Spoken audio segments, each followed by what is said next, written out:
welcome back to my YouTube channel बच्चों. I'm sure you must all be preparing very well for your forthcoming board examinations. बच्चों ये जो series चल रहा है one shot revision chapter wise जो हम कर रहे हैं, तो आज बारी है chapter 9 which is ray optics and optical instruments के जितने भी टॉपिक्स है उसको रिकैपिटुलेट करने के लिए, right. So we will start with the reflection of light. अब बच्चे रिफ्लेक्शन आप सभी को पता ही है, it is basically the bouncing back of light into the same medium when it is incident on a plane surface. तो light को जब भी हम इंसिडेंट करते हैं तो वो बाउंस बैक कर जाता है into the same medium, right. इसी को हम रिफ्लेक्शन कहते हैं. तो ये जो रे है, this you are aware, it is known as the incident ray. जब बाउंस बैक करके जो रे वापस उसी मीडियम में जाता है उसको हम रिफ्लेक्टेड रे कहते हैं, राइट. और ये जो डॉटेड लाइन है ये नॉर्मल टू द सरफेस है, इसको हम नॉर्मल कहते हैं. तो जो भी एंगल इंसिडेंट रे नॉर्मल के साथ बना रहा है उसको हम एंगल ऑफ इंसिडेंस कहते हैं, और जो एंगल रिफ्लेक्टेड रे नॉर्मल के साथ बना रहा है उसको हम एंगल ऑफ रिफ्लेक्शन कहते हैं.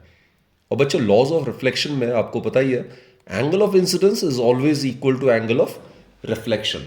चाहे प्लेन सरफेस हो चाहे कर्व्ड सरफेस हो, हमेशा angle of incidence angle of reflection के इक्वल होगा. Whether the reflection is diffused or whether the reflection is regular, laws of reflection always holds valid. So angle I would be always equal to angle R.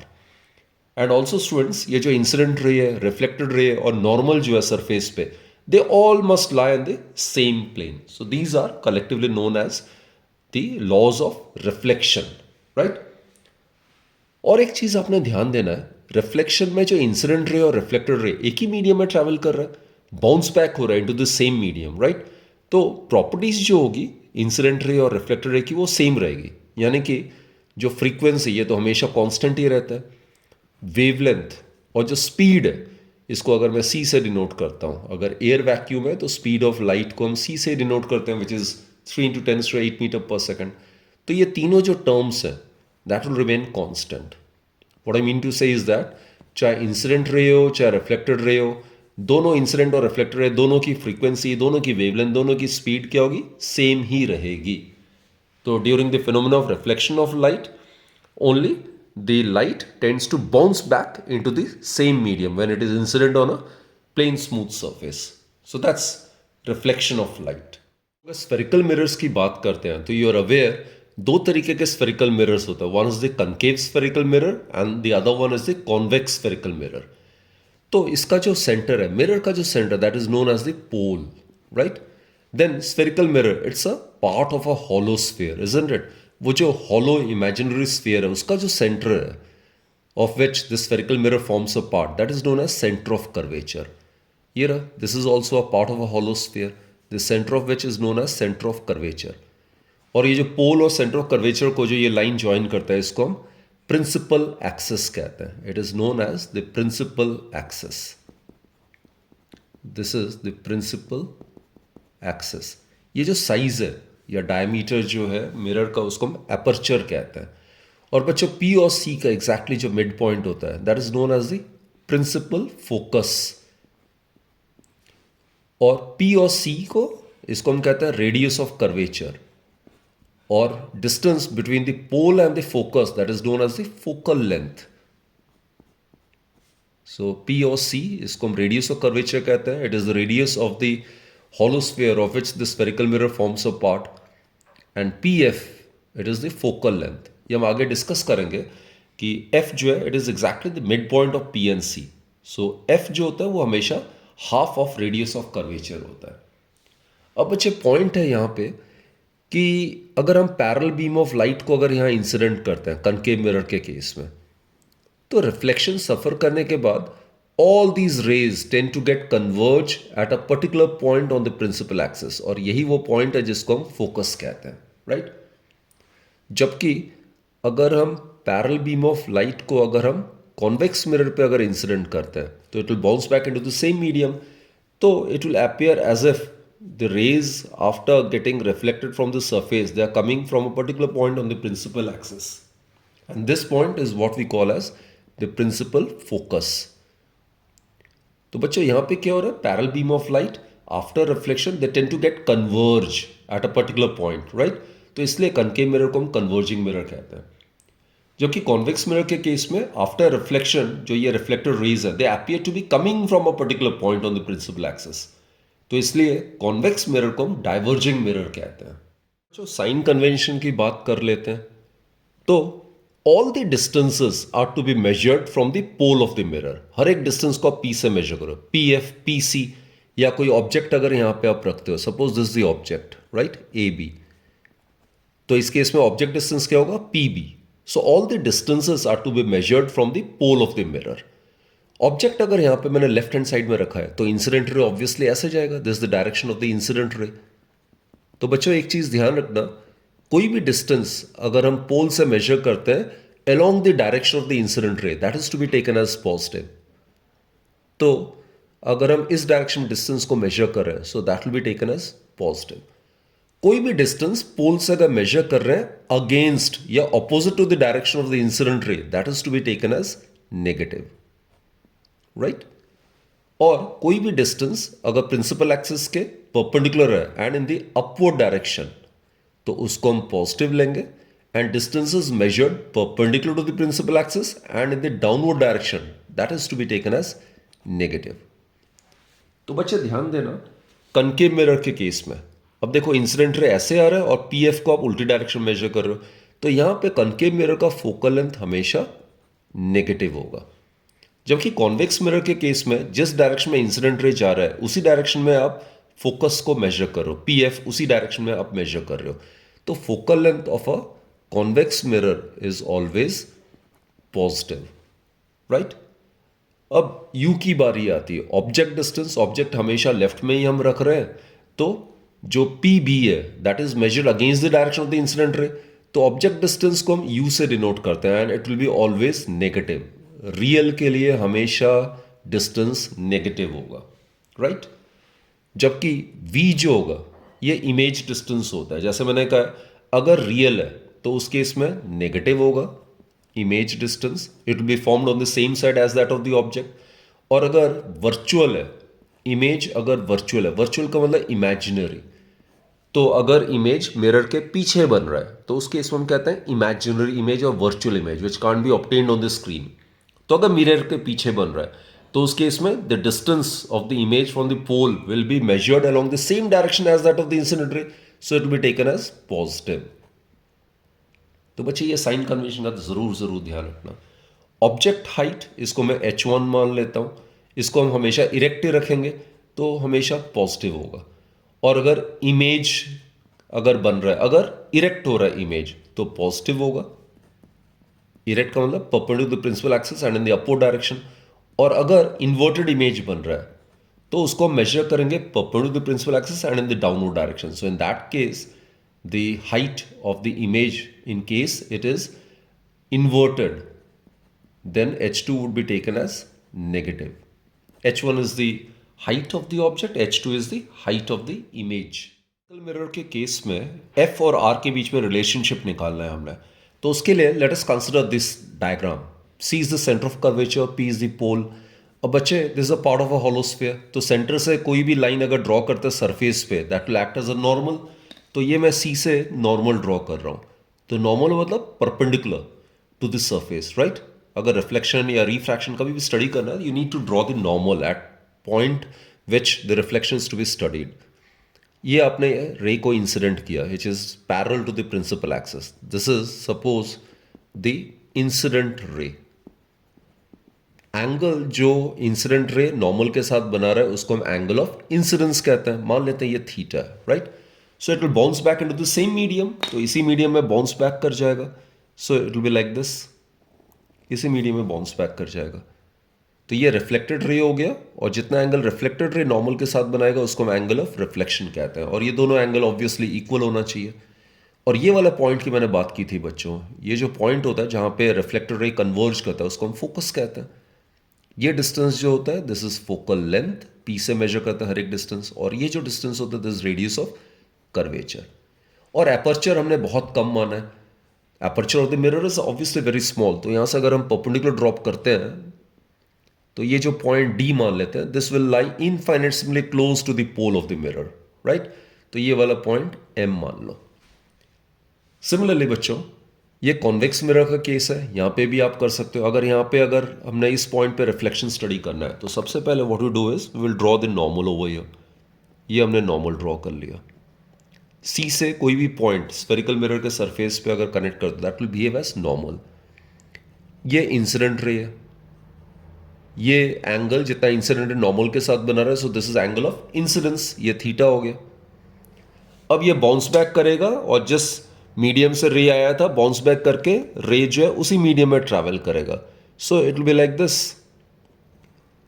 तो इसको अगर मैं backward produce करूं it will appear as if the reflected ray is coming from a point somewhere over here and this point is known as the focus, इसलिए इसको हम diverging mirror कहते हैं। और ये रिफ्लेक्टेड रे है और ये एंगल ऑफ रिफ्लेक्शन हो जाएगा, ये भी थीटा के इक्वल हो जाएगा।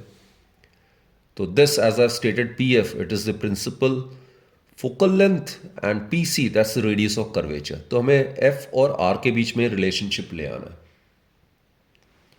तो बच्चों देखो ये अगर थीटा है तो ये भी थीटा हो जाएगा, वर्टिकली ऑपोजिट एंगल। और ये दो लाइंस पैरेलल है, this will act as a transversal, so this angle would be equal to this angle. अब ये ट्राइंगल है तो ये दो ऑपोजिट इंटीरियर एंगल्स है और ये एक्स्ट्रा एंगल हो गया, सो दिस विल बी 2 थीटा। और जैसे पहले ही कहा है मैंने कि मिरर जो है इसका aperture is very very small. तो यहां से जब एक परपेंडिकुलर आप ड्रॉ करोगे तो ये जो पॉइंट डी है that can be assume to be lying infinitesimally और vanishingly close to point P. तो पी और डी दोनों को कोइंसिडेंट मान सकते हैं और ये पॉइंट हमने एम माना हुआ है। तो सिमिलरली यहां पे भी अगर करोगे तो ये थीटा है तो ये भी थीटा आ जाएगा, ऑल्टरनेट इंटीरियर एंगल्स। और ये theta this is a triangle, these are the opposite interior angles, तो ये वाला हो जाएगा 2 थीटा। तो this is for the concave mirror and this for the convex mirror. अब दोनों में कॉमन है बच्चों, एक तो टैन थीटा कंसिडर करो आप, दोनों डायग्राम में सेम है। Tan theta perpendicular by base, so it will be M D divide by C D, right, दोनों केस में। एंड टैन 2 थीटा अगर हम कंसिडर करें छोटा वाला triangle, so it will be again perpendicular by base, so it will be M D divided by D F. D F को आप P F भी लिख सकते हो because as I stated D point lies vanishing close to point P. अब बच्चे aperture अगर small होगा तो theta 2 theta they are very very small, तो टैन थीटा को आप थीटा लिख सकते हो एंड टैन 2 थीटा को अप्रॉक्सिमेटली 2 थीटा लिख सकते हो। तो दोनों को डिवाइड करके देखो आप, what you will get is, दोनों को अगर हम डिवाइड करते हैं M D will get cancelled और डी की जगह पी लिख सकते हो। So what you get is F is equal to R by 2। So always remember focal length of a mirror, whether it is a concave mirror or a convex mirror, even for a plane mirror, this formula holds valid. अगर plane mirror है तो radius of curvature infinity हो जाएगा, तो focal length of a plane mirror will also become infinite. So focal length of a mirror is equal to half the radius of curvature. Let us discuss the rules for the image formation, right? ये मैंने concave mirror लिया हुआ है, जैसे मैंने बताया P stands for the pole, F stands for the principal focus, C is the center of curvature, AB is any object placed on the in the front of a concave mirror which is a converging mirror. तो पहला rule बच्चों, कोई भी रे अगर object से अगर पास हो रहा है और इंसिडेंट हो रहा है कनकेव मिरर पे या उसके रिफ्लेक्टिंग सरफेस पे, और अगर ये इंसिडेंट रे अगर प्रिंसिपल एक्सिस के पैरेलल है, then after suffering reflection it will pass through the focus. ये अभी हमने डिस्कस किया था, ये कन्वर्जिंग है। सो पहला रूल क्या होगा बच्चे, कोई भी रे इंसिडेंट रे जो कि प्रिंसिपल एक्सिस के पैरेलल है, ये इंसिडेंट रे है, ये प्रिंसिपल एक्सिस के पैरेलल है, तो रिफ्लेक्शन के बाद it will pass through the focus. और अगर डाइवर्जिंग मिरर है then the ray after getting reflected it will appear to be coming from the focus, right. So that's the first rule, ray parallel to the principal axis, after reflection it will pass through the focus। बच्चे इसका उल्टा क्या हो जाएगा, कोई भी incident अगर focus से अगर पास कर रहा होगा तो रिफ्लेक्शन के बाद it will become parallel to the principal axis, right. So that's the second rule. ये देखो ये ऑब्जेक्ट है, यहीं से सारे रे जाएंगे, तो ये रहा, ये इंसिडेंट रे है, फोकस से गुजर रहा है, this is the incident ray which is passing through the focus. तो ये रिफ्लेक्शन के बाद क्या करेगा, it will become parallel to the principal axis like this, it will become parallel to the principal axis। तो ये पॉइंट ऑफ इंटरसेक्शन आ गया दो रिफ्लेक्टेड रेज का, यहां इमेज बनेगा। खैर और भी रूल्स हैं जो मैं आपको समझाता हूं। तीसरा रूल क्या है बच्चों, मैंने अभी यहां पे समझाया था, सेंटर ऑफ कर्वेचर से कोई भी रे अगर ड्रॉ करते हो सरफेस ऑफ द मिरर पे, that will act as a normal. तो नॉर्मल पे अगर इंसिडेंट रे अगर कोइंसाइड करा तो एंगल ऑफ इंसिडेंस जीरो होगा, तो एंगल ऑफ रिफ्लेक्शन भी जीरो हो जाएगा। यानी कि अगर नॉर्मली अगर किसी रे को अगर इंसिडेंट करते सरफेस पे, then after reflection it will retrace its path in the opposite direction. तो देखो ये ऑब्जेक्ट से सी से पास कराते हैं हम रे को। सो व्हाट हैपेंस इज, ये सी से पास करा रहा है, यानी कि एंगल ऑफ इंसिडेंस यहाँ पे कितना होगा, जीरो होगा, तो एंगल ऑफ रिफ्लेक्शन भी जीरो हो जाएगा, तो ये इसी पाथ को रिट्रेस करेगा इन द ऑपोजिट डायरेक्शन, राइट। तो ये तीसरा रूल था। चौथा बच्चों, अगर मैं डायरेक्टली इंसिडेंट रे को पोल पे अगर इंसिडेंट करता हूं, तो इस केस में ये एंगल ऑफ इंसिडेंस हो जाएगा, तो it will bounce back into the same medium, तो ये उसी पॉइंट पे ही इमेज बनेगा, यानी कि पॉइंट ऑफ कंकरेंसी हमें मिल जाएगा। सो this will B the reflected ray and these two angles would be equal. Angle of incidence is equal to the angle of reflection. तो बच्चों चार रूल मैंने बताया आपको, और कोई भी दो रूल आप यूज करो तो ये पॉइंट ऑफ इंटरसेक्शन आपको मिल जाएगा। तो जिस पॉइंट पे दो रिफ्लेक्टेड रेज इंटरसेक्ट कर रहा है वहां पे इमेज बनेगा। तो यहां पे प्रिंसिपल एक्सिस से नीचे बन रहा है, so the image is inverted. So this is A dash, this is B dash. तो यहाँ पे इमेज आप देख ही रहे हो, it is formed on the same side as that of the object, so the nature of the image is real and it is found between F and C. और image क्या है, डिमिनिश्ड है, यानी कि इसकी साइज जो है वो साइज ऑफ द ऑब्जेक्ट से कम है। इसका साइज मैंने h1 माना है and size of the object is considered to be h2। और साइन कन्वेंशन ऑलरेडी हमने डिस्कस किया हुआ है, तो जो भी रियल होगा उसमें नेगेटिव लगेगा, जो वर्चुअल होगा उसमें पॉजिटिव साइन हमने असाइन करना है, right. So these are the 4 rules and by using any 2 rules we can easily determine the position, nature and size of the image. At least we can predict it. अब बच्चों बात आती है, ये जो ऑब्जेक्ट डिस्टेंस है इसको हमने u से डिनोट किया है, हर एक डिस्टेंस को हमने पोल से मेजर करना है। ये इमेज यहाँ पे बना है, तो image distance from the pole of the mirror is v, और फोकल लेंथ जो है that is f, again from the pole of the mirror all the distances are to be measured. तो u, v और f के बीच में जो relationship होता है उसको मिरर फॉर्मूला कहते हैं। So the mirror formula is 1/v plus 1/u is equal to 1/f. So this is the relationship between the object distance, image distance and the focal length of a mirror.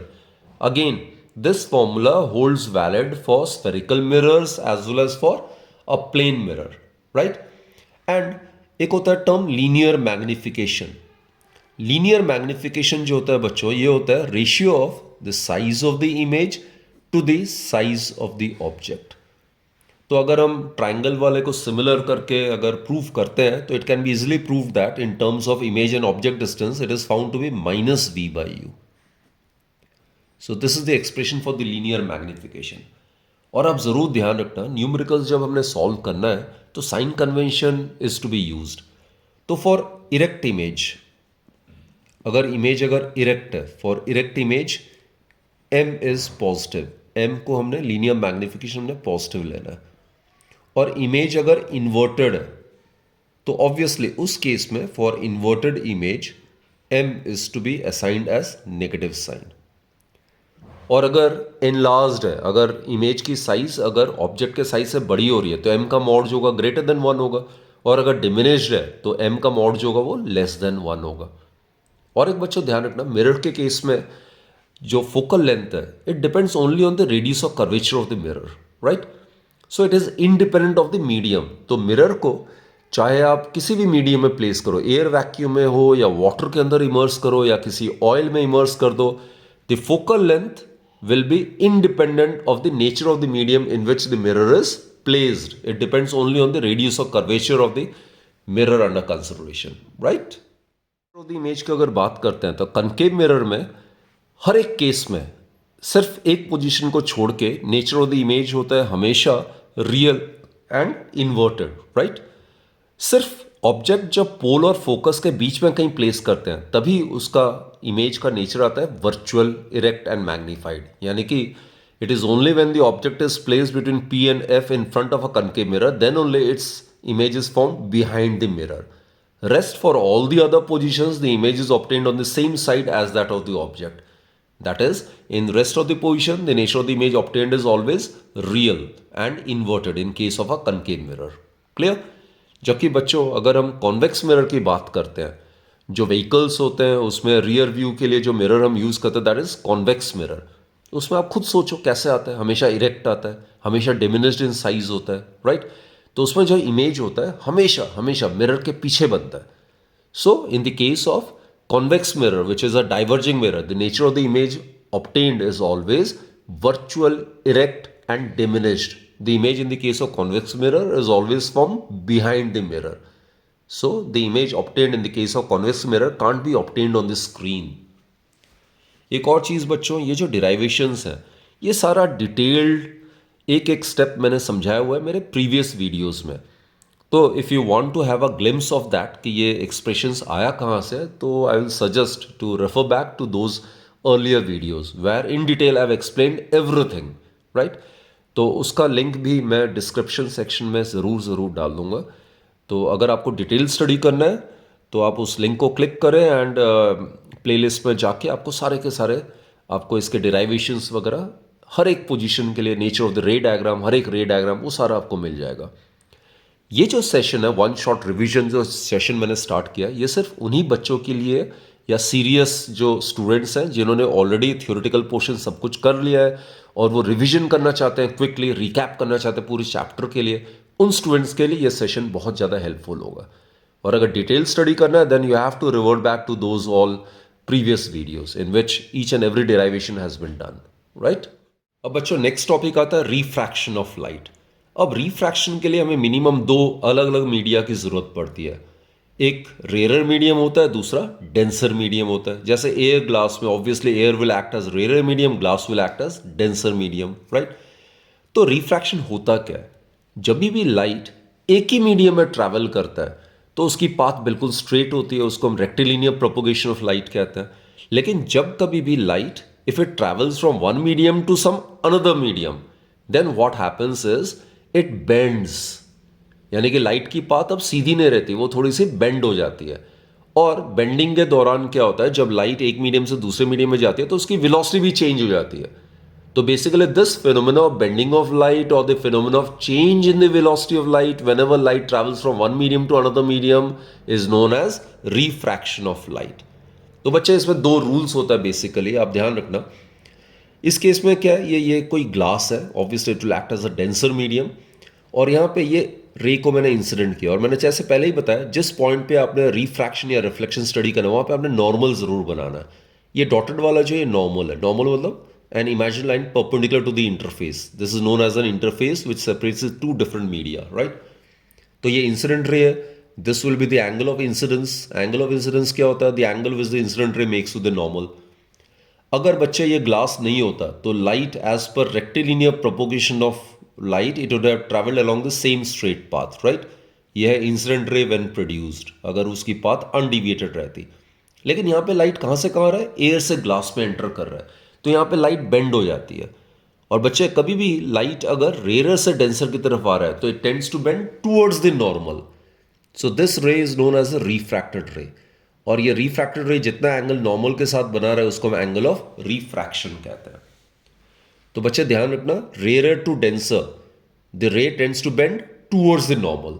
तो यहाँ पे जो angle of refraction है denser medium में it would be less than the angle of incidence in the rare medium. Clear? जबकि दूसरी तरफ अगर रे ऑफ लाइट अगर डेंसर से रेयर की तरफ अगर जा रहा है, राइट, यहाँ पे ग्लास से एयर की तरफ जा रहा है, तो ये हो जाएगा आपका एंगल ऑफ इंसिडेंस, ये नॉर्मल है. तो इस केस में भी बेंडिंग होगी, ग्लास से एयर में जा रहा है. तो रे ऑफ लाइट अगर डेंसर से रेयर की तरफ जा रहा है then light tends to bend away from the normal. तो इस केस में ये रिफ्रैक्टेड रे हो गया और ये पूरा एंगल जितना रिफ्रैक्टेड रे नॉर्मल के साथ बना रहा है वो एंगल ऑफ रिफ्रैक्शन हो जाएगा. तो इस केस में angle of refraction in the rare medium is greater than the angle of incidence in the denser medium. यहाँ पे बच्चों ध्यान देने वाली बात यह है कि रिफ्रैक्शन के केस में लाइट जब एक मीडियम से दूसरे मीडियम में एंटर करती है तो सिर्फ और सिर्फ उसकी फ्रीक्वेंसी कांस्टेंट रहती है. ओनली फ्रीक्वेंसी रिमेन्स कांस्टेंट, क्योंकि energy which the light possess its given by h nu, तो energy is conserve, so frequency will remain constant. जो वेलोसिटी है और वेवलेंथ है दैट विल गेट चेंज्ड। और रिलेशनशिप क्या होता है बच्चों? वेलोसिटी जो होता है वो होता है फ्रीक्वेंसी मल्टीप्लाइड बाय वेवलेंथ। तो frequency is equal to v by lambda. तो अगर फ्रीक्वेंसी कांस्टेंट है तो v बाय लैम्डा भी कांस्टेंट होगा। तो वेलोसिटी अगर मीडियम में अगर कम हो जाती है तो वेवलेंथ भी कम हो जाएगी। अगर किसी मीडियम में वेलोसिटी बढ़ जाएगी तो वेवलेंथ भी बढ़ जाएगी, isn't it? So, whenever light travels from rarer to denser, what happens? Its velocity decreases, wavelength also decreases. And if the light travels from denser to rarer medium, then what happens? Velocity increases and accordingly wavelength also increases, so that the ratio always remains constant. और velocity of light air या vacuum में maximum होती है। जैसे ही वो optically denser medium में enter करती है तो उसकी वेलोसिटी हमेशा कम हो जाती है। तो बच्चों, in air or vacuum the velocity of light is maximum, which is represented by small letter c, 3 into 10 to 8 meter per second. And in a denser medium, optically denser medium, its velocity decreases. अब यहाँ पे एक और चीज़ बात है बच्चों, बड़ा important सी बात है। एक होता है ऑप्टिकल डेंसिटी और एक होता है मास डेंसिटी। मास डेंसिटी आपको पता ही है, मास डिवाइडेड बाय वॉल्यूम होता है। अब ऑप्टिकल डेंसिटी और मास डेंसिटी ये दोनों इंटायरली डिफरेंट टर्म्स है। तो कोई ज़रूरी नहीं कि जिसकी मास डेंसिटी ज़्यादा हो उसकी ऑप्टिकल डेंसिटी भी ज़्यादा हो, ये कोई मैंडेटरी नहीं है। जैसे आप एग्जाम्पल ले लो, टर्पेंटाइन और पानी का एग्जाम्पल ले लो, टर्पेंटाइन एंड वाटर। जो मास डेंसिटी होता है टर्पेंटाइन का वो वाटर से कम होता है, लेकिन टर्पेंटाइन की ऑप्टिकल डेंसिटी वो वाटर से ज़्यादा होती है। तो here we are dealing with optical density. और ऑप्टिकल डेंसिटी जो होती है ना, वो होता है ratio of the speed of light in the two media, उसको हम ऑप्टिकल डेंसिटी कहते हैं। तो optical density is defined as the ratio of the speed of the light in the two media. तो बेसिकली हम एब्सोल्यूट रिफ्रैक्टिव इंडेक्स को भी ऐसे डिफाइन करते हैं। एब्सोल्यूट रिफ्रैक्टिव इंडेक्स मतलब refractive index of a medium with respect to air और vacuum, उसको हम एब्सोल्यूट रिफ्रैक्टिव इंडेक्स कहते हैं। So that is defined as the velocity of light in air or vacuum to the velocity of light in that particular medium. So this is absolute refractive index. Students, let's discuss the laws of refraction, right? Snell's law, it states that the ratio of the sine of angle of incidence, यानी कि sin I, to the sine of angle of refraction is constant. और ये जो constant होता है it is refractive index of one medium with respect to the other medium. अब बच्चे देखो इसमें अप्लाई कैसे करना है। जैसे इस पॉइंट पे मैं स्नेल्स लॉ अप्लाई करूँ एट पॉइंट ए, तो यहाँ पे क्या होगा? Ratio of sine of angle of incidence to the sine of angle of refraction is equal to refractive index. इसको मैं इससे डिनोट करूँ, रिफ्रैक्टिव इंडेक्स। अब आपने देखना है एंगल ऑफ रिफ्रैक्शन किस मीडियम में लाई कर रहा है। यहाँ एंगल ऑफ जो रिफ्रैक्शन है वो ग्लास में लाई कर रहा है। सो रिफ्रैक्टिव इंडेक्स ऑफ ग्लास आएगा with respect to just medium में एंगल ऑफ इंसिडेंस है, विथ रेस्पेक्ट टू एयर आ जाएगा, राइट? नॉर्मली हम रिफ्रैक्टिव इंडेक्स को डिनोट करते हैं of refractive index of a denser medium with respect to the rare medium.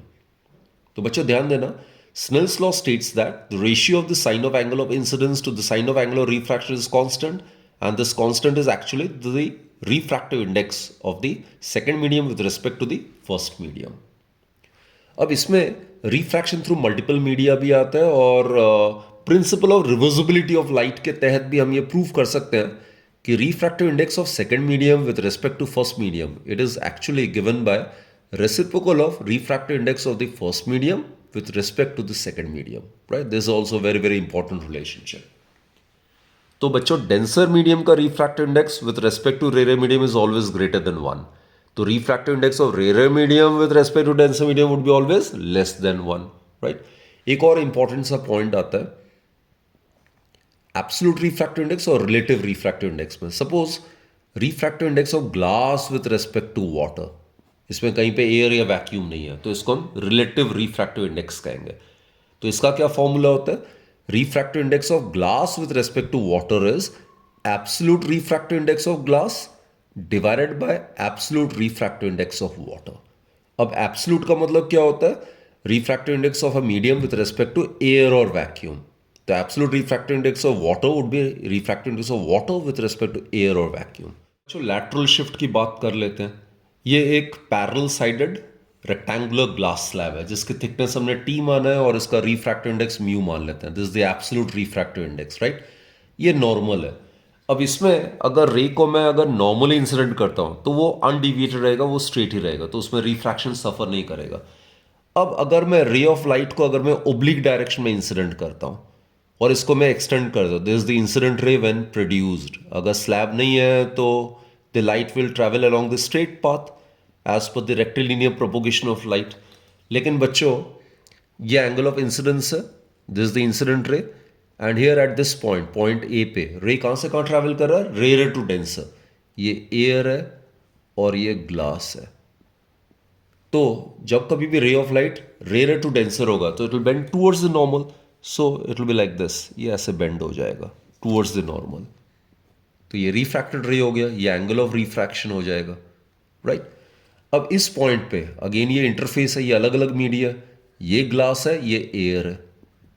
तो इस केस में कहां से कहां बेंड होगा?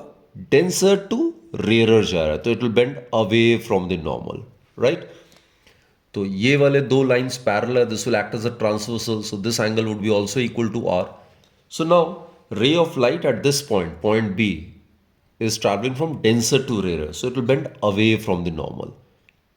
एंड इन केस बच्चे ये अगर पैरल साइडेड ग्लास स्लैब है तो ये जो लाइट जो एमर्ज कर रहा है, it should be parallel to the incident ray when produced, so this is the emergent ray. और अगर ये एमर्जेंट रे अगर इंसिडेंट रे व्हेन प्रोड्यूस के पैरल है, so this angle must be equal to this angle, right. तो इसको हम एंगल ऑफ एमर्जेंस कहते हैं, जो कि एंगल ऑफ इंसिडेंस के इक्वल होगा। तो आप देख रहे हो लाइट को जब हम ओब्लिक डायरेक्शन में ग्लास स्लैब पे इंसिडेंट करते हैं तो साइड वाइज लैटरली थोड़ा डिविएट कर जाता है और फिर एमर्ज करता है। तो इसी फिनोमेना जो कि रिफ्रैक्शन लाइट की वजह से होता है, इसको हम लेटरल शिफ्ट कहते हैं। और इसको मेजर कैसे करते हैं बच्चों?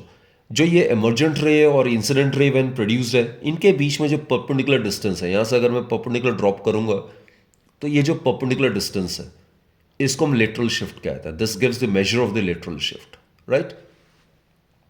So the perpendicular distance between the emergent ray and the incident ray when produced, that is known as lateral shift. So this is the expression for the lateral shift. So from this expression it's pretty clear that the lateral shift increases with the increase in the angle of incidence, and for a given angle of incidence the lateral shift increases with the increase in the thickness of this slab. So these are the two factors on which the lateral shift depends. बच्चों एक और phenomena होता है normal shift का। उसमें क्या होता है, कोई भी ऑब्जेक्ट अगर डेंसर मीडियम में है और उसको अगर हम रेयर मीडियम से देख रहे हैं, then the object appears to be slightly raised up, उठा हुआ थोड़ा सा नजर आता है, यानी कि उसकी जो अपरेंट डेप्थ होती है वो उसके एक्चुअल डेप्थ से कम होती है, और इस फिनोमेना को हम नॉर्मल शिफ्ट कहते हैं। शिफ्ट के लिए let's consider on this particular diagram, right. ये एक वाटर टैंक है जिसमें वाटर जो है यहां तक भरा हुआ है, और मान लेते हैं बॉटम में एक ऑब्जेक्ट है, this is the object, right. तो ये हो जाएगी यहां से लेके यहां तक, this will be the real depth of the object. इसको मैं आर डी से डिनोट करता हूं, this signifies the real depth of the object. अब ऑब्जेक्ट से रे जो है वो डेंसर मीडियम में ट्रैवल कर रहा है। अगर रे जो है नॉर्मली अगर इंसिडेंट हो रहा है इंटरफेस पे, तो इट विल रिमेन अनडिविएटेड। इसमें एंगल ऑफ इंसिडेंस 0 है, तो इसमें कोई बेंडिंग नहीं होगा, it will remain straight.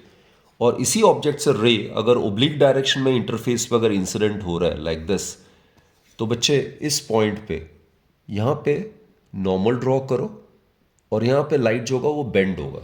Here light is travelling from denser to rare, so it will bend away from the normal, right. It will be like this. तो इसको अगर बैकवर्ड प्रोड्यूस करेंगे तो it will appear as if this ray, this is 1, this is 2, it will appear as if this ray is coming from a point somewhere over here.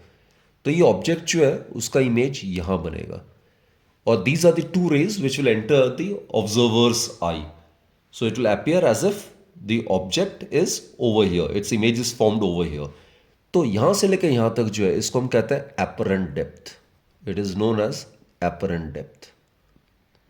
तो जैसे मैंने कहा, कोई भी ऑब्जेक्ट अगर डेंसर मीडियम में और उसको अगर रेयर मीडियम से अगर देख रहे हैं तो ऑब्जेक्ट जो है स्लाइटली उठा हुआ नजर आता है, यानी कि उसकी जो अपरेंट डेप्थ है वो उसके रियल डेप्थ से कम होती है, और जो डिफरेंस है उसको हम नॉर्मल शिफ्ट कहते हैं। तो बच्चों डायग्राम से क्लियर हो गया, जो नॉर्मल शिफ्ट है it is given by real depth minus apparent depth.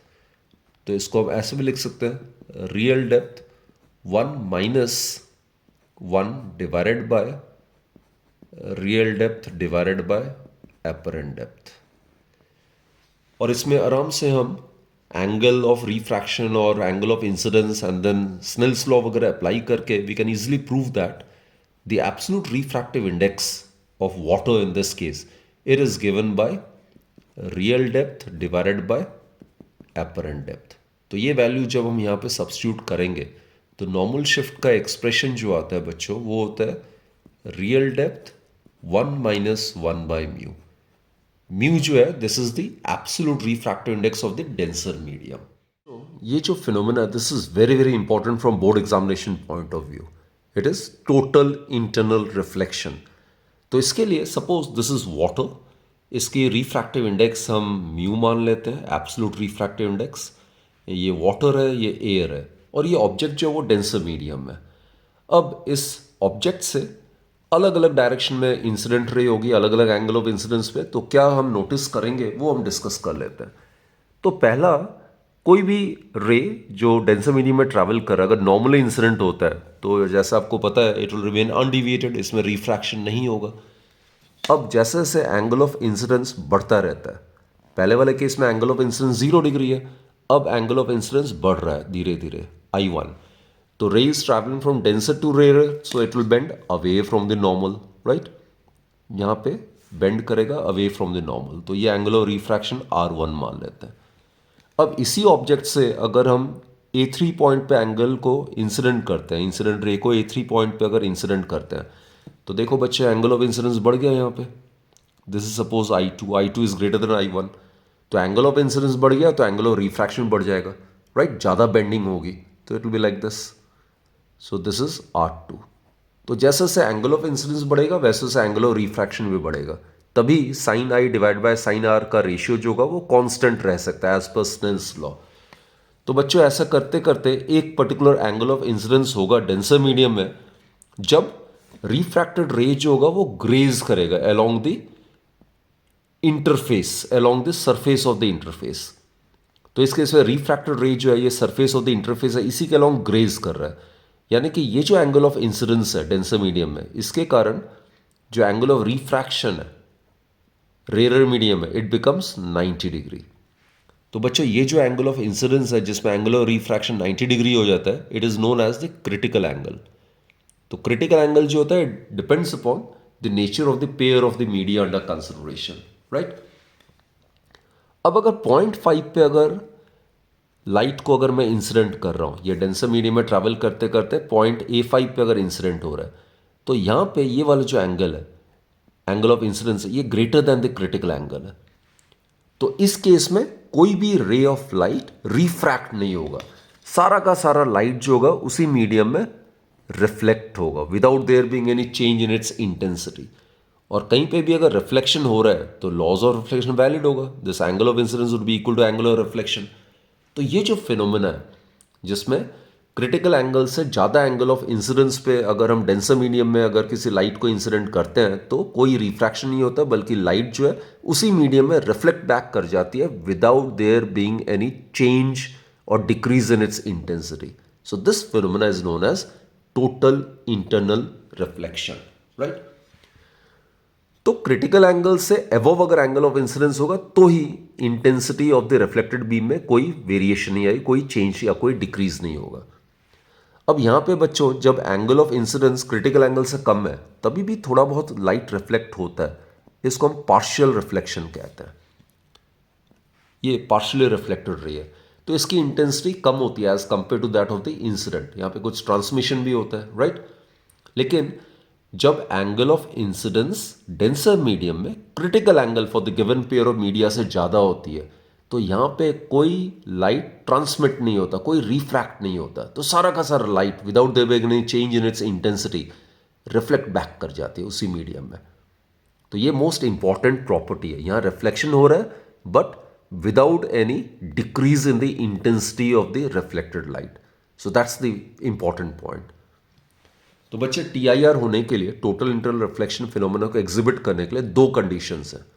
पहला क्या है, जो इंसिडेंट रे है that should travel in the denser medium, और दूसरा क्या है, जो एंगल ऑफ इंसिडेंस है डेंसर मीडियम में that should be greater than the critical angle for the given pair of media. तो जब ये दोनों कंडीशन सेटिस्फाई होगा तभी हम इस फिनोमेना को एग्जिबिट करा पाएंगे, राइट? और इस पॉइंट पे जहाँ पे एंगल ऑफ रिफ्रैक्शन 90 डिग्री हो रहा है, यहाँ पे अगर आप स्नेल्स लॉ अप्लाई करोगे तो ये आएगा बच्चों sine I3 divided by sine R3 is equal to, मैंने आपको बताया था स्नेल्स लॉ कैसे अप्लाई करना है, sine of angle of incidence to the sine of angle of refraction is constant. और आपने देखना है कि एंगल ऑफ रिफ्रैक्शन कौन से मीडियम में लाई कर रहा है, यहाँ पे ये एयर में लाई कर रहा है और ये वाटर है। तो क्या आएगा, refractive index of air with respect to water आएगा, और इसको हम लिख सकते हैं reciprocal of refractive index of water with respect to air. और ये absolute refractive index of water को हमने म्यू से डिनोट किया हुआ है, राइट? अब बच्चों देखो, I3 अगर क्रिटिकल एंगल के इक्वल होगा तो R3 90 डिग्री हो जाएगा।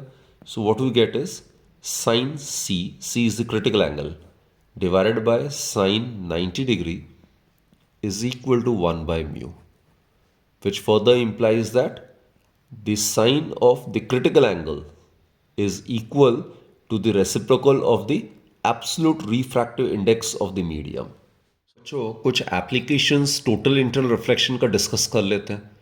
ये राइट एंगल्ड आइसोसलेस प्रिज्म है, एक एंगल 90 डिग्री है, बाकी दो एंगल्स जो है वो 45 डिग्री है, राइट? तो it is known as right angled isosceles prism. तो इससे हम रे ऑफ लाइट को 90 डिग्री या 180 डिग्री से बेंड करा सकते हैं। तो इसमें क्या होता है बच्चों, सबसे पहले तो अभी हमने डिस्कस किया था sine C is equal to 1 by mu. तो नॉर्मली ग्लास का जो एब्सोल्यूट रिफ्रैक्टिव इंडेक्स होता है इट इज़ अबाउट 1.5। तो यहाँ अगर आप वैल्यू सब्स्टिट्यूट करोगे तो sine of the critical angle it would be equal to 1/1.5 on solving critical angle for the glass air interface. ये मान लेते हैं ग्लास है एंड दिस इज एयर, तो critical angle for the glass air interface is found to be about 42 degree. तो बच्चों अगर angle of incidence denser medium में अगर क्रिटिकल एंगल 42 डिग्री से अगर ज़्यादा होगा तो TIR फिनोमेना एग्जिबिट होगा, राइट? तो देखते हैं यहाँ पे क्या होता है। तो सबसे पहले ये इंसिडेंट रे है, सपोज दिस द इंसिडेंट रे, ये नॉर्मली हम इंसिडेंट करते हैं। ये जब रे को नॉर्मली हमने इंसिडेंट किया तो यहाँ पे कोई बेंडिंग नहीं होगा, it will remain straight, right? No bending of light will take place, angle of incidence 0 है। तो यहाँ पे नॉर्मल इंसिडेंस पे रे ऑफ लाइट अनडिविएटेड रहेगा, तो यहाँ पे पहुँच गया। ये रे ऑफ लाइट जो प्रिज्म के अंदर है यानी कि डेंसर मीडियम में ट्रैवल कर रहा है, तो ये पॉइंट A मान लेते हैं। अब ये इंटरफेस है, ये दो मीडिया को सेपरेट कर रहा है, तो यहाँ पे रिफ्रैक्शन या रिफ्लेक्शन को स्टडी करने के लिए आपको नॉर्मल बनाना पड़ेगा। This is the normal. Suppose simple geometrical consideration से आप ये प्रूव कर सकते हैं this angle would be equal to this angle, that is 45 degree. आप खुद चेक करो, ये राइट एंगल ट्राइंगल ये 90 है तो थर्ड एंगल 45 हो जाएगा, ये 90 है तो ये बचा हुआ एंगल 45 डिग्री होगा। तो बच्चा ये इंसिडेंट रे है, डेंसर मीडियम में ट्रैवल कर रहा है, angle of incidence critical angle से बड़ा है, तो यहाँ पे कोई भी रे ऑफ लाइट रिफ्रैक्ट नहीं होगा, प्रिज्म से बाहर नहीं निकलेगा, बल्कि इस पॉइंट पे it will suffer total internal reflection. और जहाँ कहीं पे भी रिफ्लेक्शन हो रहा है तो लॉज ऑफ रिफ्लेक्शन वैलिड होगा, तो यहाँ पे एंगल ऑफ रिफ्लेक्शन जो होगा that will B also 45 degree. तो अगर ये 45 है तो बचा हुआ 45 होगा, ये एंगल 45 है, ये ऑलरेडी 45 है, तो ये एंगल 90 होगा। और अगर नॉर्मली इंसिडेंट हो रहा है तो रे ऑफ लाइट जो है वो अनडिविएटेड रहेगा, लाइक दिस। तो बच्चों ये था इंसिडेंट रे और ये है एमर्जेंट रे। तो आप देख रहे हो यहाँ पे एक बार TIR सफर करके लाइट रे ऑफ लाइट को हमने 90 डिग्री से बेंड कर दिया। ये चीज़ हम प्लेन मिरर से भी कर सकते हैं, लेकिन अच्छे से अच्छा प्लेन मिरर भी 6 से लेके 8% तक लाइट को एब्जॉर्ब कर लेता है। तो जो लाइट जो है रिफ्लेक्ट करके जाती है उसकी इंटेंसिटी कम हो जाती है, लेकिन प्रिज्म से लाइट को TIR सफर करा के अगर 90 डिग्री से अगर डिविएट कराते रे ऑफ लाइट को, तो इसमें फ़ायदा ये होता है कि ये जो एमर्जेंट बीम है इसकी इंटेंसिटी बिल्कुल भी डिक्रीज नहीं करती। So TIR takes place without there being any change in the intensity of the light, right? तो ये फायदा होता है, intensity of the emergent beam remains intact.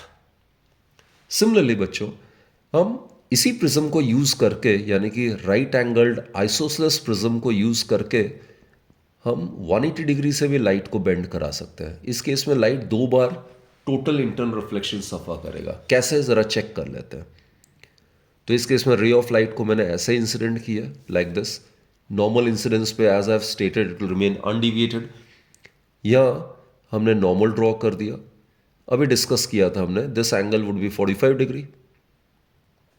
अब यहाँ पे देख लो बच्चे, ये इंसिडेंट रे जो है इस पॉइंट के लिए डेंसर मीडियम में ट्रैवल कर रहा है, एंगल ऑफ इंसिडेंस 45 डिग्री है, which is greater than the critical angle. तो ये लाइट जो है वो प्रिज्म से बाहर नहीं जाएगा, यानी कि रिफ्रैक्ट नहीं होगा, बल्कि उसी मीडियम में रिफ्लेक्ट बैक कर जाएगी, लाइक दिस। सो ये एंगल 45 डिग्री हो जाएगा। कहीं पे भी रिफ्लेक्शन हो रहा है तो laws of reflection will be valid. इस पॉइंट पे अगेन, इस पॉइंट पे आपने नॉर्मल ड्रॉ करना है। अब यहां पे ये 45 है तो ये एंगल भी 45 डिग्री होगा, सिंपल ज्योमेट्री से आप प्रूव कर सकते हो। तो ये भी रे डेंसर मीडियम में ट्रैवल कर रहा है, यहां पे भी एंगल ऑफ इंसिडेंस जो है वो 42 डिग्री से ग्रेटर है, तो यहां पे भी रे ऑफ लाइट जो है वो प्रिज्म से बाहर नहीं निकलेगा और रिफ्रैक्ट नहीं होगा, बल्कि क्या होगा, टोटली इंटरनली रिफ्लेक्ट कर जाएगी, like this. So this would be 45 degree. अब यहां पे जब लाइट एंटर करेगा, ये 45 है तो बचा हुआ एंगल 45 होगा, ये 45 है तो ये 90 डिग्री होगा, और नॉर्मल इंसिडेंस में बच्चों रे of light will remain undeviated, so it will go straight undeviated. तो ये हो गया आपका इंसिडेंट रे और ये हो गया आपका एमर्जेंट रे। तो दोनों के बीच में एंगल कितना है, 180 डिग्री। तो अगेन जैसे मैंने कहा है, इस प्रिज्म से टीआईआर फिनोमेना एग्जिबिट करा के अगर रे ऑफ लाइट को मैं 90 डिग्री या 180 डिग्री से बेंड कर रहा हूं, तो इसका ये फायदा ये होता है कि एमर्जेंट रे की जो इंटेंसिटी है वो लगभग सेम ही रहती है as compare to that of the incident ray. So there is no change in the intensity of the light as no transmission of light is taking place, right? So that's the advantage of using the phenomena of TIR. TIR phenomena को use करके हम prism को ऐसा design कर सकते हैं जिससे inverted image हम ऑब्टेन कर सके विदाउट चेंजिंग इट्स साइज। तो सपोज कर लेते हैं ये ऑब्जेक्ट है, suppose this is the object, this is A and this is B. ये वाले रे ऑफ लाइट की बात कर लेते हैं, suppose this is it, this is the incident ray. यहाँ पे ray of light ray to denser है, it will bend, right, suffering refraction. Again यहाँ पे अगर angle of incidence denser medium में ग्रेटर देन क्रिटिकल एंगल है तो यहाँ पे टीआईआर सफर करेगा और अगेन यहाँ पे रिफ्रैक्ट करेगा। So this is the direction of the रे ऑफ लाइट, लाइक दिस। तो ये जो बी पॉइंट है इसका इमेज यहाँ पे बनेगा, दिस इज बी डैश मान लेते हैं। और ये जो ए है ये लाइट भी यहाँ पे रिफ्रैक्ट करेगा, यहाँ पे टीआईआर सफर करेगा एंड अगेन यहाँ पे रिफ्रैक्ट करेगा। तो ए पॉइंट का जो इमेज है दैट इज ए डैश। तो यहाँ पे ए बी ऐसे है और वो इन्वर्ट हो गया, it will be like this, A dash B dash. तो बच्चे जो साइज है ये अगर H1 है, ये अगर H2 है, तो H1 would be equal to minus H2। Minus sign ये बताता है कि ये दोनों इन्वर्टेड है और इक्वल टू ये बताता है कि दोनों का साइज जो है वो सेम है। तो इमेज इन्वर्टेड ऑब्टेन करना without there being any change in the size, so that can be done by making use of specially designed prism using the phenomena of total internal reflection. जो ये total internal reflection phenomena है, it is also used in optical fibres. Nowadays, optical fibers are extensively used for transmitting audio as well as video signals through long distances. फिर इसको हम optical fibres को endoscopy, I mean इसका medical applications भी है। तो basically क्या होता है, this makes use of the phenomena of TIR. तो ये बच्चों एक ऑप्टिकल फाइबर है, I mean hair like thin होता है ये, और इसमें दो कंपोनेंट्स होता है। एक होता है कोर, ये जो है अंदर वाला पोर्शन इसको हम कोर कहते हैं, और ये बाहर वाला जो पार्ट है, this outer one, this is known as the cladding. मान लेते हैं कोर का रिफ्रैक्टिव इंडेक्स μ1 है, क्लैडिंग का रिफ्रैक्टिव इंडेक्स μ2 है। तो कोर जो मटेरियल है, it is made up of more optically denser material, right. तो कोर की जो रिफ्रैक्टिव इंडेक्स है, it is greater then that of the refractive index of the cladding.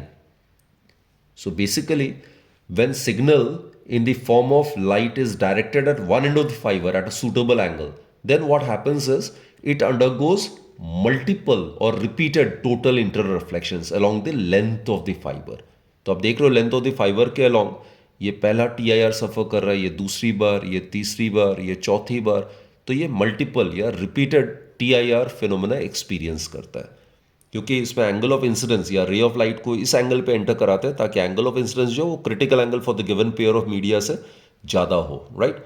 और कोर जो है वो ऑलरेडी डेंसर मीडियम है, तो TIR फिनोमेना एग्जिबिट होने के लिए दोनों मैंडेटरी कंडीशन को ये सेटिस्फाई करता है। तो इस तरीके से लाइट को हम कर्व्ड पाथ भी फॉलो करा सकते हैं, राइट। सो ये कम्युनिकेशन पर्पसेस के लिए भी बहुत यूजफुल होता है। तो basically optical fibres are fabricated such that light reflected at one side of the inner surface strikes the other at an angle larger than the critical angle. So that is how it is able to make the light suffer multiple or repeated total internal reflections. तो इसको हम कह सकते हैं एक optical pipe की तरह ये बिहेव करता है। Now next is students, we will discuss the refraction at spherical surfaces. दो तरीके के spherical surfaces होता है, एक तो ये वाला, इसका कॉन्वेक्स पोर्शन जो है वो रेयर मीडियम की तरफ है, तो इसको हम कहते हैं कॉन्वेक्स रिफ्रैक्टिंग स्फेरिकल सरफेस। इसका जो centre of curvature that lies in the denser medium. अब ये कर्व्ड सरफेस है, it is a form, it is a part of a sphere, right. और ये जो है इसका जो स्फेरिकल सरफेस है, it also forms a part of a sphere, लेकिन उसका centre of curvature rare medium में, और ये जो कॉन्केव पोर्शन है वो रेयर मीडियम की तरफ है, तो इसको हम कॉन्केव रिफ्रैक्टिंग स्फेरिकल सरफेस कहते हैं। सो this is the convex refracting spherical surface and this one is the concave refracting spherical surface, right? तो बच्चों यहां पे हम ऑब्जेक्ट को रेयर मीडियम में रखते हैं, ये वाला कैटेगरी है when the object is placed in the rare medium. अब आपको पता है ये कर्व्ड सरफेस है, इसका सेंटर यहां पे है, तो सेंटर से कोई भी लाइन अगर सरफेस से ड्रॉ करते हैं that will act as a normal. अब बच्चों यहां पे देखो, ऑब्जेक्ट से हम यहां पे इंसिडेंट करते हैं रे ऑफ लाइट को, so this will act as the angle of incidence, right. Now, rays traveling from rarer to denser, it will bend towards the normal. So it will bend like this. और दूसरा बच्चों, जो ray of light normally incident करेंगे that will remain undeviated like this, ये undeviated ही रहेगा। तो ये दो रियल लाइंस यहां पे इंटरसेक्ट कर रहा है, और आपको पता है जब दो रियल लाइंस इंटरसेक्ट करता है वहां पे रियल इमेज बनता है। रिफ्रैक्टिंग सर्फेसेस के केस में if the image is formed on the other side as that of the object then that image is said to be real. तो यहां पे रियल इमेज बन रहा है। तो बच्चों यहां पे ऑब्जेक्ट डिस्टेंस जो पोल है यहां से ये u मान लेते हैं, और इमेज डिस्टेंस जो है वो हम v मान लेते हैं, राइट। और p और c ये रेडियस ऑफ कर्वेचर है, इसको हम कैपिटल लेटर r से डिनोट कर रहे हैं। ये जो रेयर मीडियम है इसका रिफ्रैक्टिव इंडेक्स μ1 माना है, डेंसर मीडियम का एब्सोल्यूट रिफ्रैक्टिव इंडेक्स मैंने μ2 माना हुआ है। तो ये एंगल ऑफ रिफ्रैक्शन हो जाएगा, राइट। तो इसमें फॉर्मूलेज अगर हम डिराइव करते हैं u, v, μ1, μ2 और r के बीच में relationship, then what we get is in case the object is placed in the rare medium, then this is the formula which we obtain, minus μ1 over u plus μ2 over v is equal to μ2 minus μ1 by r। और ये वाला जो term है right hand side वाला, इसको हम power of the refracting surface कहते हैं। ये कन्वर्जिंग या diverging ability of a refracting surface को डिनोट करता है। बच्चों कनकेव की बात करते हैं, कनकेव रिफ्रैक्टिंग सरफेस। यहां पे भी ऑब्जेक्ट को हमने रेयर मीडियम में ही रखा है, तो यहां देखते हैं इमेज कहां बनेगा। दिस द इंसिडेंट रे, the angle which the incident ray makes with the normal, that's angle of incidence. यहां पे रे ऑफ लाइट कहां से कहां जा रहा है, rare to denser, so it will bend towards the normal, ये नॉर्मल की तरफ बेंड होगा लाइक दिस। तो इसको अगर बैकवर्ड प्रोड्यूस करेंगे तो यहां कहीं इमेज बनेगा, this will B angle of refraction. और दूसरा जो स्ट्रेट जाएगा दैट विल रिमेन अनडिविएटेड, तो इसको भी बैकवर्ड आप प्रोड्यूस करो, तो ये दो वर्चुअल डॉटेड लाइंस का intersection that will give you the position of the virtual image. तो बच्चे जैसा मैंने कहा है रिफ्रैक्टिंग सरफेस के केस में if the image is formed on the same side as that of the object then the nature of the image is said to be virtual. तो यहां पे ये वाला u हो जाएगा पोल से distance, this is v image distance from the pole, and pc that's the radius of curvature, right. और μ1 μ2 जैसे मैंने कहा absolute refractive index of the rarer and the denser medium respectively. तो इसमें भी अगर आप इनके बीच में रिलेशनशिप डिराइव करोगे then the same expression holds valid. So बच्चों पॉइंट क्या है, अगर ऑब्जेक्ट रेयरर मीडियम में है, चाहे रिफ्रैक्टिंग सरफेस जो है वो कॉनकेव हो या कॉन्वेक्स हो, कोई फर्क नहीं पड़ता। नेचर ऑफ द इमेज या रियल हो या वर्चुअल हो, कोई फर्क नहीं पड़ता। फर्क सिर्फ इस बात से पड़ता है कि ऑब्जेक्ट रेयरर मीडियम में या डेंसर मीडियम में। अगर ऑब्जेक्ट रेयरर मीडियम में प्लेस्ड है, यानी कि इंसिडेंट रे अगर रेयरर मीडियम में ट्रैवल कर रहा है, then this formula holds valid, which is minus mu1 over u plus mu2 over v equals to mu2 minus mu1 by r। अब बच्चे इन दोनों केस में ऑब्जेक्ट को हमने डेंसर मीडियम में रखा हुआ है, तो चलो पहले रे डायग्राम डिस्कस कर लेते हैं। तो ये तो सी से जो भी लाइन जाएगा वो डॉटेड से वो मैंने नॉर्मल ड्रॉ किया हुआ है, ये इंसिडेंट रे है, right. This is the incident रे लाइक दिस। तो जितना एंगल इंसिडेंट रे नॉर्मल के साथ बना रहा है that is the angle of incidence. यहां पे रे कहां से कहां जा रहा है, denser to rare, so obviously it will bend away from the normal like this. तो इसको अगर आप बैकवर्ड प्रोड्यूस करोगे it will be over here. तो this is the angle of refraction. तो इसको बैकवर्ड प्रोड्यूस करोगे तो यहां पे कहीं आ रहा है, तो here the image is form. तो this is the virtual image, right. ये मैंने कहा है पोल है, this is u object distance, sorry this is v image distance, object distance from the pole that is u, और pc जो distance है that is r, ये radius of curvature है। इसका अगर डायग्राम बनाए बच्चे, again object is lying in the denser medium, ये नॉर्मल हो जाएगा। तो ये तो हो गया आपका incident ray like this, this will be the incident रे। जो एंगल इंसिडेंट रे बना रहा है नॉर्मल के साथ that is angle of incidence. Denser to rarer जा रहा है, it will bend away from the normal obviously. ये एंगल ऑफ रिफ्रैक्शन हो जाएगा। तो it will appear as if this ray is coming from a point somewhere over here, और यहां से ये रे जाएगा तो यहां पे इमेज बनेगा, राइट। तो इस केस में ये P है, PO that is object distance, PI that is image distance, PC that is radius of curvature. तो बच्चों ऑब्जेक्ट अगर डेंसर मीडियम में है, चाहे nature of the refracting surface कुछ भी हो, नेचर ऑफ द इमेज कुछ भी हो, अगर ऑब्जेक्ट अगर डेंसर मीडियम में, तो फॉर्मूला जो होगा वो इसी फॉर्मूले से ऑब्टेन कर सकते हैं, simply by interchanging mu1 and mu2। तो mu1 की जगह mu2 लिखो, mu2 की जगह mu1 लिखो, and you will obtain the desired formula. So in this case it will B minus mu2 over u plus mu1 over v is equal to mu1 minus mu2 by r। तो ये formula हमने obtain किया by simply interchanging mu1 with mu2 and vice versa, right. तो बच्चे कोई भी case हो सिर्फ दो ही फॉर्मूले हैं ये, और उसमें भी एक ही चीज आपने याद रखना है, दूसरा अपने आप mu1 mu2 को इंटरचेंज करके आ जाएगा। तो only thing to be noted is that अगर ऑब्जेक्ट रेयरर मीडियम में है तो this formula is valid. Object, if it is placed in the denser medium or incident ray is traveling in the denser medium, then this formula is valid. Students, let us consider the refraction of light by a lens. This is a convex lens. अब convex lens जो है that is made up of two convex refracting spherical surfaces, और concave lens is made by making use of two concave refracting spherical surfaces, right? तो ये biconvex lens है। Suppose ये first surface है और ये सेकंड सरफेस है, इसका ये पोल है और ये दूसरा पोल है, this is suppose P1, this is P2, this is a thin lens, right. So ये जो है फर्स्ट वाला सरफेस है, ये कर्व्ड सरफेस है, it's a part of a sphere. तो इसका सेंटर ऑफ कर्वेचर मान लेते हैं यहां पे है कहीं पे C1। तो ये थिन लेंस है, तो P1 C1 is equal to R1, but thin lens होने की वजह से P1 ऑप्टिकल सेंटर, P2 ये सारा कोइंसिडेंट मान सकते हैं। So all the distances can be assumed to be measured from the optical center of the lens in case the lens is thin। तो ये R1 हो गया पहले वाले सरफेस का रेडियस ऑफ कर्वेचर। ये बच्चों दूसरा कर्व्ड सरफेस है, इसका रेडियस ऑफ कर्वेचर ये मान लेते हैं, तो ये R2 हो जाएगा, राइट। सपोज यहां कोई ऑब्जेक्ट प्लेस्ड है, let us consider an object to be placed over here, O1 मान लेते हैं। तो इंसिडेंट रे यहां पे आएगा, पहले इस फर्स्ट वाले सरफेस से रिफ्रैक्शन सफर करेगा। So what to do is, कहीं पे भी रिफ्रैक्शन सफर करना है तो पहले नॉर्मल ड्रॉ करना है। तो ये आपका नॉर्मल हो गया, दिस इज द नॉर्मल।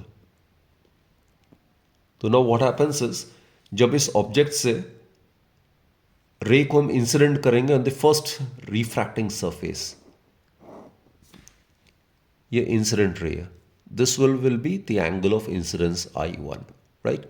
तो क्या होगा, रे कहां से कहां जा रहा है, rare to denser, it will bend towards the normal, so it will bend like that. बच्चों यहाँ पे दो सरफेसेस है, तो दोनों सरफेसेस से रिफ्रैक्शन सफर करेगा। इस वाले सरफेस में ray of light rare to denser, it will bend towards the normal, और इस वाले पॉइंट पे दूसरे सरफेस से light is travelling from denser to rare, so it will bend away from the normal. So here the light will bend like this, away from the normal. तो बच्चे रे of light दो बार refraction suffer करेगा, सो here the real image would be formed, right, it will suffer refraction twice. तो ये अगर u है, this is the actual object distance from the optical centre, this is the actual image, ये v है, ये r1 है, ये r2 है, और इसका जो रिफ्रैक्टिव इंडेक्स है ये मान लेते हैं μ2 है डेंसर मीडियम का, और जो ये रेयर मीडियम है इसका एब्सोल्यूट रिफ्रैक्टिव इंडेक्स μ1 मान लेते हैं। तो ये 5 मार्क्स कैटेगरी में इसका रिलेशनशिप आ सकता है लेंस मेकर्स फॉर्मूला में, जिसमें μ1 μ2 r1 r2 और फोकल लेंथ, इनके बीच में रिलेशनशिप आपसे पूछा जाता है। तो जैसे मैंने कहा है, अगर इसका डिराइवेशन आपको प्रॉपर चाहिए तो मैं उसका लिंक डिस्क्रिप्शन सेक्शन में दे दूंगा। इसके वीडियो ऑलरेडी मैंने अपलोड किया हुआ है, जहाँ पे डिटेल्ड तरीके से एक एक स्टेप मैंने एक्सप्लेन किया हुआ है। So here, for the quick recap, we will be discussing only the formula, right? So lens को बनाने वाला formula, which is the lens maker's formula. It is, बच्चों, 1 by f and reciprocal of focal length in meters, that will give you the power of a lens.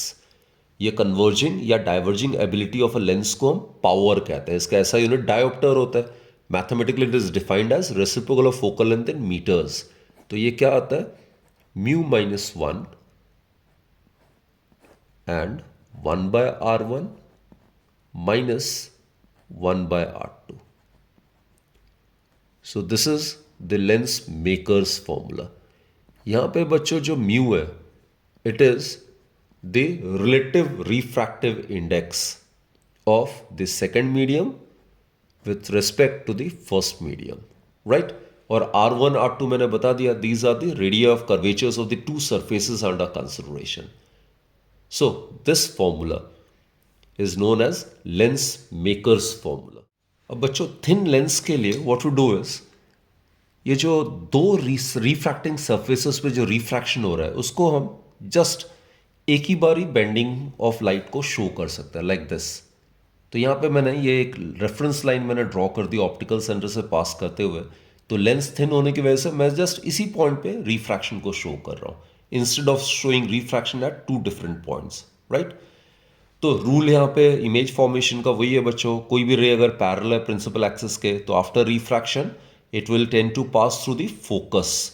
और दूसरा, कोई भी ray of light, incident ray of light अगर optical centre से pass करता है that will remain undeviated. तो इस केस में ये रे ऑफ लाइट ऑब्जेक्ट से अगर ऑप्टिकल सेंटर से गुजर रहा है दैट विल रिमेन अनडिविएटेड। ये ऑप्टिकल सेंटर है, तो यहाँ पे इमेज फॉर्म होगा। सो the image formed in this case would be inverted, magnified and is formed on the other side as that of the lens, so it is real image. तो बच्चों ये जो है ऑब्जेक्ट डिस्टेंस है, optical centre से measure करते हैं, this is v is the image distance, और ये इसका रियल फोकस है, रियल होता है कॉन्वेक्स लेंस का, सो f। तो uv और f के बीच में जो रिलेशनशिप है that is given bye 1 by v minus 1 by u is equal to 1 by f. Right? This is the lens equation. This is the lens maker's formula. Lens को बनाने वाला formula. While this is the lens equation. This is the relationship between U, V and F. And जो linear magnification होता है, मैंने आपको mirror के वक्त भी बताया था, it is defined as the ratio of the size of the image to the size of the object. इसका size मान लेते हैं H2 है इमेज का, H1 है इसका ऑब्जेक्ट का साइज। तो in terms of V and U, it is given by V by U, ratio of the image distance from the optical center to the object distance from the optical center. तो बच्चों अगर biconvex lens की अगर बात करते हैं, by convex lens मतलब convex lens जिसके दोनों सरफेसेस जो स्फेरिकल सरफेसेस उनका रेडियस ऑफ कर्वेचर का जो मैग्नीट्यूड है वो सेम है। लेकिन अगर साइन कन्वेंशन अगर हम यूज करते हैं तो R1 जो होगा, this is R1. R1 is measured from the optical center along the same direction as that of the incident ray, so it will be plus R, while R2 is measured against the direction of the incident ray, so that will be assigned negative sign. तो ये values अगर हम यहाँ पे substitute करते हैं तो ये माइनस माइनस प्लस हो जाएगा. So power of a biconvex lens which is the reciprocal of the focal length air के केस में it will be given by mu minus 1 2 by R.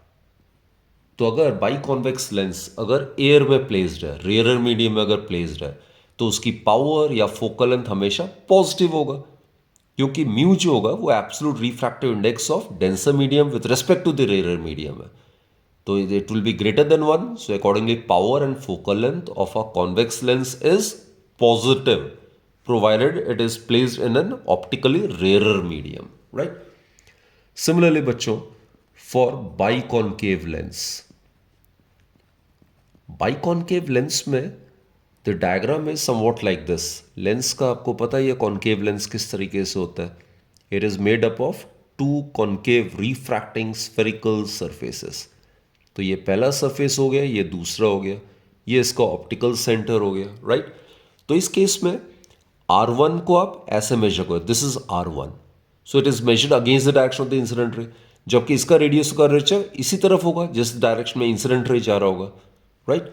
तो in the case of concave lens R1 जो है it is minus R using sign convention and R2 is equal to plus R. तो बच्चा यहां पे अगर हम करेंगे तो minus 1 by R minus 1 by R it will become minus 2 by R. तो पावर जो है बाई कॉनकेव लेंस का एयर में which is given by the reciprocal of focal length in air or vacuum, it would be equal to mu minus 1 minus 2 by r. So the point to be noted is that the power or the focal length of a concave lens when placed in an optically rarer medium is always negative. Special cases कर लेते हैं हम lens makers formula का. अगर हम इसको water में immerse करते हैं और वाटर की जो रिफ्रैक्टिव इंडेक्स है वो ग्लास से तो नेचुरली कम है, लेकिन इस फॉर्मूले में क्या चेंजेस क्या आएगा? 1 by F water it would be equal to mu के जगह क्या आ जाएगा? Refractive index of glass with respect to water -1, और अगर ये बाई कॉन्वेक्स लेंस है तो ये 2 बाय आर आ जाएगा. तो बच्चों इस केस में glass with respect to water it will be absolute refractive index of glass divide by absolute refractive index of water. तो इसका वैल्यू अगर आप सॉल्व करोगे तो थोड़ा absolute refractive index of glass से थोड़ा कम आएगा. तो दिस टर्म गेट डिक्रीज्ड, और ये टर्म अगर डिक्रीज हो जाता है तो ये वाला टर्म इंक्रीज हो जाएगा इन्वर्सली. तो बेसिकली जब हम लेंस को पानी में इमर्स करते हैं तो focal length of a lens in water is greater than the focal length of the lens in air. तो बेसिकली पावर जो होता है वो रेसिप्रोकल ऑफ फोकल लेंथ होता है. तो किसी भी लेंस की पावर जो है पानी में वो हमेशा कम हो जाएगी. या आप इस तरीके से याद रख सकते हो कि किसी भी लेंस की जो पावर है वो मैक्सिमम कहाँ पे होगा? एयर या वैक्यूम में. किसी भी लिक्विड में इमर्स करेंगे तो उसकी पावर कम हो जाती है या फोकल लेंथ इंक्रीज हो जाती है. अब बच्चा ये एक स्पेशल केस है, इसमें भी हमने लेंस को लिक्विड में इमर्स किया, लेकिन फर्क क्या है? इसमें ऐसे लिक्विड में इमर्स किया है जिसकी रिफ्रैक्टिव इंडेक्स लेंस के मटेरियल के रिफ्रैक्टिव इंडेक्स से ज़्यादा है. जैसे ग्लास का रिफ्रैक्टिव इंडेक्स हमने म्यू2 माना हुआ है, ग्लास का रिफ्रैक्टिव इंडेक्स 1.5 होता है, और इसको हमने ऐसे लिक्विड में प्लेस किया है जैसे कार्बन डाइसल्फाइड सोल्यूशन, तो उसका रिफ्रैक्टिव इंडेक्स होता है 1.62. तो आप समझ रहे हो ना, लेंस को ऐसे मीडियम में हमने प्लेस किया जिस मीडियम की रिफ्रैक्टिव इंडेक्स उसके अपने मटेरियल ऑफ द मीडियम से ज़्यादा है. तो इस केस में ये म्यू के जगह क्या आ जाएगा? 1.5 divide by 1.62, so it will B less than 1. तो ये पूरा टर्म जो है वो नेगेटिव हो जाएगा. कहने का मतलब है जो कॉन्वेक्स लेंस पहले एयर में कन्वर्जिंग नेचर का था, अब ऐसे लिक्विड में इमर्स करने पे उसका नेचर कन्वर्जिंग से डाइवर्जिंग हो जाएगा. यानी कि फोकल लेंथ जिस लेंस की पॉजिटिव थी वो नेगेटिव हो जाएगी, और जिस लेंस की फोकल लेंथ पहले एरर मीडियम या एयर में नेगेटिव थी वो यहाँ पे पॉजिटिव हो जाएगा. तो इस केस में जो कॉन्वेक्स लेंस है, जो नॉर्मल सिनारियो में कन्वर्जिंग नेचर का होता है, यहां क्या हो जाएगा, डाइवर्जिंग की तरह बिहेव करने लगेगा. So in this case, focal length of the convex lens will become negative. So the nature of the lens will get changed. Right? बच्चों ये convex lens है. इस पे अगर हम पैरेलल बीम ऑफ लाइट को अगर इंसिडेंट करते हैं तो इस केस में after refraction all these rays, जो रिफ्रैक्टेड रेज है, they will tend to get converge at a particular point on the principal axis, और इसी को हम फोकस कहते हैं, प्रिंसिपल फोकस. राइट. तो इसलिए कॉन्वेक्स लेंस को हम कन्वर्जिंग लेंस कहते हैं, और जो रे ऑप्टिकल सेंटर से पास कर रहा है वो तो वैसे भी अनडिविएटेड रहेगा. तो इस केस में जो converging ability of a lens है उसी को हम पावर कहते हैं. और power, as I have told you earlier also, it is the reciprocal of focal length in metres, and its SI unit is metre inverse या डायोप्टर. वैसे बच्चे कॉन्केव लेंस के केस में अगर हम पैरेलल बीम ऑफ लाइट को अगर incident करते हैं तो after refraction the rays will appear to be coming from a particular point on the principal axis. तो ये अगर पर्टिकुलर पॉइंट है, फोकस है, तो यहां से क्या होगा, रिफ्रैक्शन के बाद it will appear to be coming from the focus. So it will diverge. Basically converge का उल्टा होता है डाइवर्ज. तो concave lens behave as a diverging lens. बाकी फॉर्मूले जो है वो दोनों लेंसेज के लिए सेम ही होगा. Both the lenses, all the formulas will remain valid. Right. So convex lens में फोकस जो होगा वो रियल होगा, जबकि कॉन्केव में इट इज वर्चुअल. बच्चे मैग्निफिकेशन की अगर बात करते हैं, we are talking about linear magnification, जो अभी अभी हमने डिस्कस किया, defined as the ratio of the size of the image to the size of the object, and in terms of image and object distance it is given by v by u. और अगर हम इस फॉर्मूले को भी use करें जो कि लेंस इक्वेशन है, 1/v minus 1/u is equal to 1/f, इन दोनों को यूज करके हम कुछ ये वाले फॉर्मूलेज भी हम आराम से डिराइव कर सकते हैं. ये न्यूमेरिकल्स वगैरह सॉल्व करने के लिए this can be very very helpful. So एक तो ये आ गया m, u और f के बीच में रिलेशनशिप. इसमें v को एलिमिनेट कर दो, v से मल्टीप्लाई करो हर एक तरफ, then you can get this result. And another expression for the linear magnification is m is equal to f minus v divided by f. This is the relationship between m, v and f. V is the image distance, u is the object distance, right? So these are the various formulas for the linear magnification. और जैसे mirror के case में मैंने कहा था, अगर image अगर inverted है तो लीनियर मैग्निफिकेशन नेगेटिव होगा, और अगर इरेक्ट है then linear magnification is positive. Sign convention बच्चे सेम ही है. All the distances are to be measured from the optical center. जो भी distance optical center से measure करते हैं along the direction of the incident ray, that is to be taken as positive, and against the direction of incident ray, that is to be taken as negative. Right? और rules for the image formation भी हमने discuss किया था. कोई भी रे जो parallel है प्रिंसिपल एक्सिस के, तो रिफ्रैक्शन के बाद क्या होगा, फोकस से पास करेगा कॉन्वेक्स लेंस के केस में. और अगर कॉन्केव लेंस है तो ray incident parallel to the principal axis after refraction will appear to be coming from the focus. और दूसरा रूल बच्चे जो कि दोनों के लिए कॉमन है, कि कोई भी इंसिडेंट रे अगर हम ऑप्टिकल सेंटर से पास कराते हैं दैट विल रिमेन अनडेविएटेड. और बच्चे कॉन्वेक्स लेंस के केस में सिर्फ एक पोजीशन को छोड़ दे तो बाकी हर पोजीशन के लिए नेचर ऑफ द इमेज क्या होता है, रियल एंड इन्वर्टेड. सिर्फ ऑब्जेक्ट जब ऑप्टिकल सेंटर और फोकस के बीच में होता है कहीं पे भी, तो उस केस में उसका इमेज वर्चुअल, इरेक्ट और मैग्नीफाइड आता है. बाकी for rest of the position it's image is always real. जबकि कॉन्केव लेंस के केस में बच्चों ऑब्जेक्ट को कहीं पे भी आप रखो, उसका जो नेचर ऑफ द इमेज है that will be always virtual, erect and diminished, यानी कि छोटे साइज का इमेज बनता है कॉन्केव लेंस के केस में. वर्चुअल इमेज का मतलब कॉन्केव लेंस के केस में हमेशा इमेज बनता है उसी तरफ, उसी साइड में जिस तरफ ऑब्जेक्ट है. It is found on the same side as that of the object. The important topic is combination of thin lenses in contact. तो हम कॉन्वेक्स लेंस का केस लेके चलते हैं. दोनों थिन लेंसेज हैं और ये कॉन्टैक्ट में है. This is the object and this is the principal axis. तो पहले लेंस L2 को आप भूल जाओ, लेंस L1 को कंसिडर करते हैं. राइट. तो इस तरीके से इमेज कैसे बनता है जरा देखते हैं, और इसका इक्विवेलेंट फोकल लेंथ क्या होगा दोनों लेंस के combination. This is the incident रे, पहले लेंस का ही केस ले रहे हैं, तो ये रिफ्रैक्ट करेगा, so it will be like this. यहाँ पे भी रिफ्रैक्ट करेगा, लेकिन हम पहला ही लेंस ले रहे हैं तो यहाँ पे रिफ्रैक्शन हम बाद में शो करेंगे। सो दिस इज इट। तो पहले लेंस के केस में यहाँ पे इमेज बनेगा, इसको हम I1 ले सकते हैं, राइट। तो पहले वाले लेंस से इसका जो डिस्टेंस है वो हम V1 मान लेते हैं, और ये जो ऑब्जेक्ट है उसका डिस्टेंस पहले वाले लेंस से हम U मान लेते हैं। This the actual object and this the optical centre of lens L1, this the optical centre of lens L2। तो बच्चे फॉर लेंस L1 अगर हम लेंस इक्वेशन अगर हम कंसिडर करते हैं तो क्या होता है, 1/v minus 1/u equals to 1/v। V is the image, lens L1 के लिए इमेज V1 है, तो will get 1/v1 minus 1 object distance is u, it is equal to 1/f1। f1 is the focal length of first lens, right. Okay, now what happens is actually इस वाले point पे refract होगा, दूसरे वाले lens को भी अगर हम कंसिडर करें तो रिफ्रैक्ट होके यहां कहीं इमेज बनेगा like this. So this will be the actual image.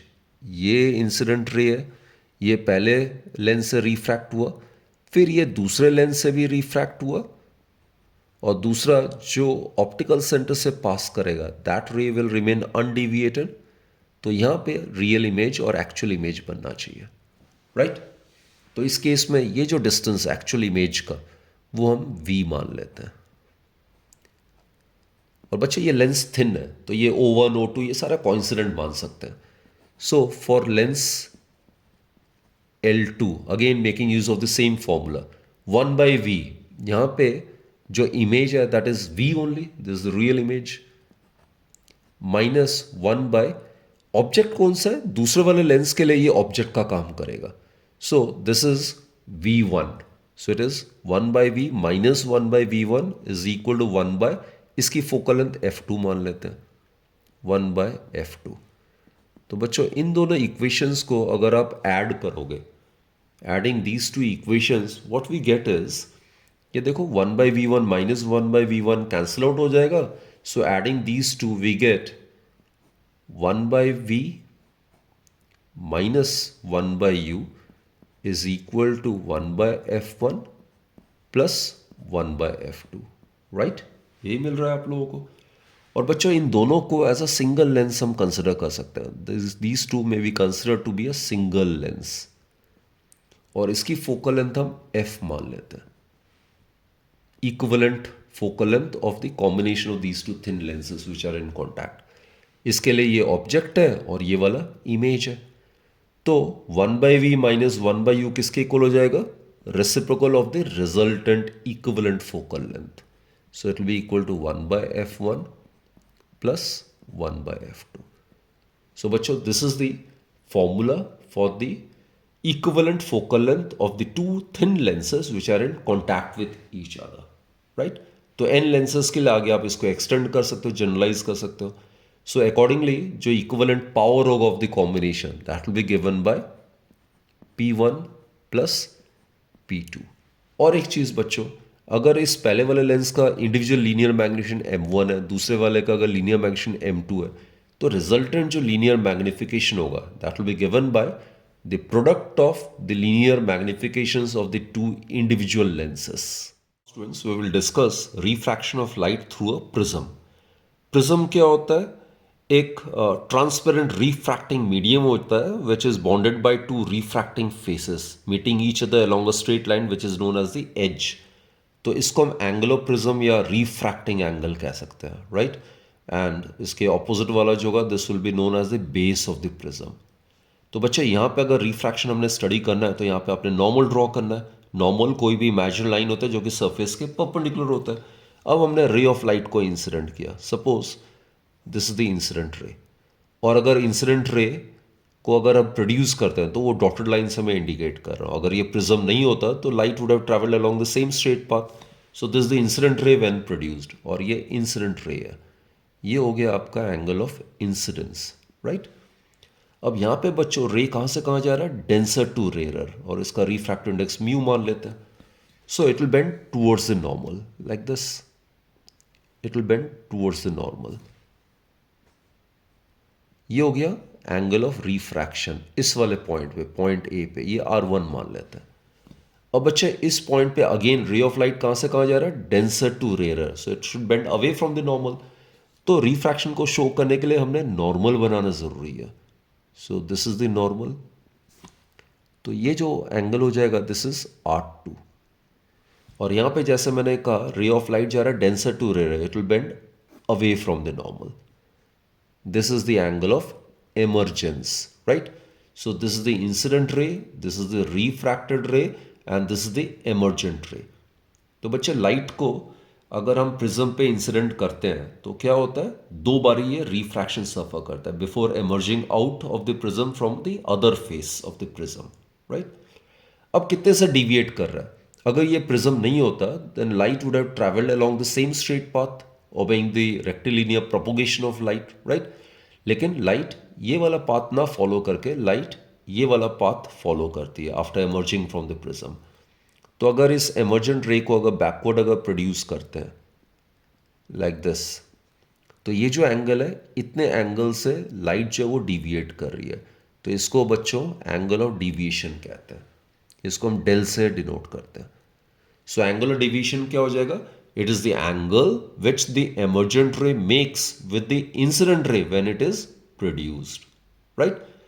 So this is how the light gets refracted when incident on a prism.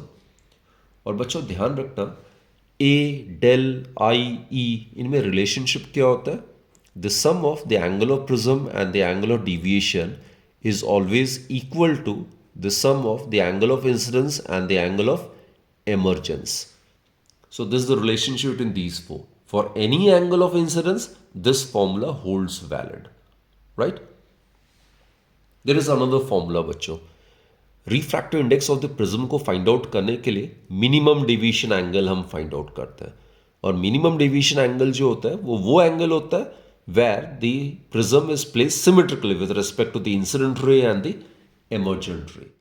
बच्चों इन तीनों डायग्राम को रेफर करो।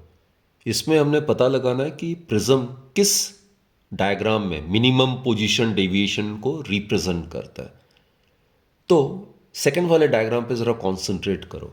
यहाँ पे अगर मैं एक लाइन ऑफ सिमेट्री अगर मैं ड्रॉ करता हूँ लाइक दिस, यहाँ पे ये लाइन ऑफ सिमेट्री है, तो अब देखो one half would be the mirror image of the other half. देखो ये वाला हाफ जो है it is the mirror image of the other half, right? So this is the diagram where you can say that the prism is placed symmetrically with respect to the incident ray and the emergent ray. तो जब कभी भी prism symmetrically placed होता है with respect to the incident ray and the emergent ray, then the prism is said to be in the minimum deviation position. तो ये वाला minimum deviation position है। यहां पे जो डेल का वैल्यू है that is minimum deviation, right? So here del would be equal to del minimum. तो बच्चे what happens is in the minimum deviation position ये जो रिफ्रैक्टेड रे है that is parallel to the base of the prism. फिर आपको मैंने बताया था यहां पे आप नॉर्मल ड्रॉ करो, यहाँ पे भी आप नॉर्मल ड्रॉ करो, तो ये एंगल ऑफ इंसिडेंस है, ये एंगल ऑफ एमर्जेंस है। तो मिनिमम डेविएशन पोजीशन में angle of incidence is equal to the angle of emergence. ये एंगल मैंने बताया था R1 है, ये वाला एंगल R2 है। तो मिनिमम डेविएशन पोजीशन में R1 भी R2 के इक्वल होगा। ये सारे कंडीशंस अपने आप सेटिस्फाई करेगा if the prism is placed symmetrically with respect to the incident ray and the emergent रे।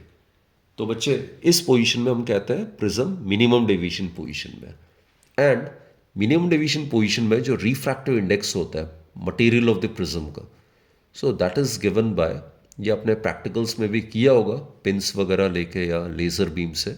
सो the formula is sine A plus del M divided by 2, del M is the minimum deviation angle, divided by sine A by 2. By using this formula, we can easily determine the refractive index of the material of this particular prism. और एक बात बच्चों, ये del m का value हम कैसे निकालते हैं? By plotting a graph between del and I. अलग अलग एंगल ऑफ इंसिडेंस के लिए अलग अलग एंगल ऑफ डिविएशन हमने डिस्कस करना है या मेजर करना है, तो उससे ग्राफिकली हम डेल का वैल्यू निकाल सकते हैं जिसमें कि वो मिनिमम होगा।